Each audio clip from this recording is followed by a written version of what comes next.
Qu'est-ce qu'un plein salut? Cela ne signifie pas qu'un chrétien se débarrasse d'un péché aujourd'hui et d'un autre demain.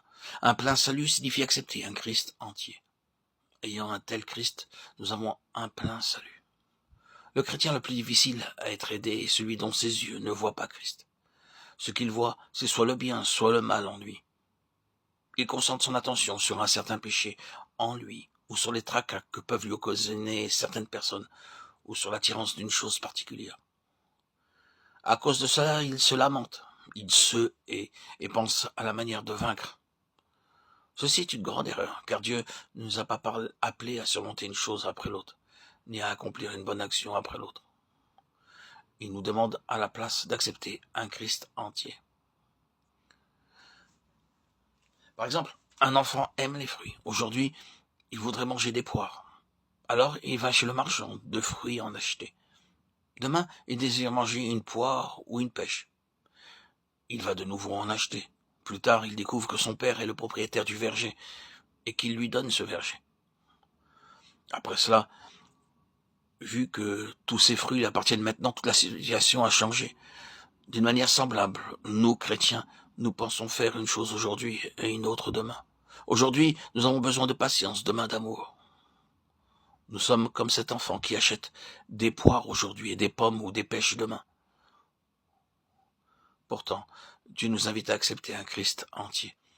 Ainsi, tout le verger spirituel de Dieu nous appartient, même un Christ entier. Mais en achetant en détail, nous devons aller en acheter chaque fois que nous en avons besoin. Je ne dis pas ici que vous et moi, nous n'ayons pas besoin de patience ou d'amour, nous devons certainement manifester ces vertus, mais combien il est impossible de faire une chose après l'autre, car si vous essayez et continuez à essayer, vous vous rendrez compte, alors que les jours passent, que vous êtes en train d'aimer plus le monde, de devenir plus orgueilleux et de suivre de plus en plus votre propre volonté. Vous devriez savoir que tout le verger est à vous. Dieu veut que vous participiez au seul but qui est de posséder un Christ entier. Christ en vous et en moi nous rendra capables de vouloir de travailler pour le bon plaisir de Dieu. Peut-être avez-vous déjà entendu la vérité de Christ vivant sa vie en nous. Mais je voudrais vous demander si vous possédez cette vérité en expérience. Bien souvent nous savons, mais quoi que nous essayons, nous échouons toujours. Or, c'est par lui que vous êtes en Jésus-Christ qui, par la volonté de Dieu, a été fait pour nous sagesse, justice, sanctification et rédemption.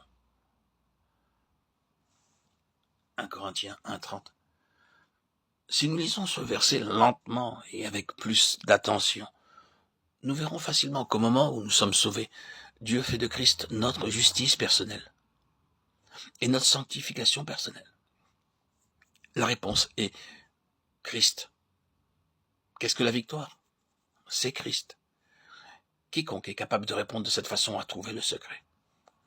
Mon être entier est corrompu et charnel, mais Christ est ma sainteté. Il est ma sanctification. Il n'y a personne qui soit saint et victorieux, mais nous pouvons dire ô Dieu, ô mon Dieu, j'accepte ton Fils. Et ceci sera notre sainteté, ceci sera notre victoire. Gloire à Dieu. Louons Dieu. Béni soit son très saint nom. Jésus-Christ. Yeshua, Melech HaMashiach.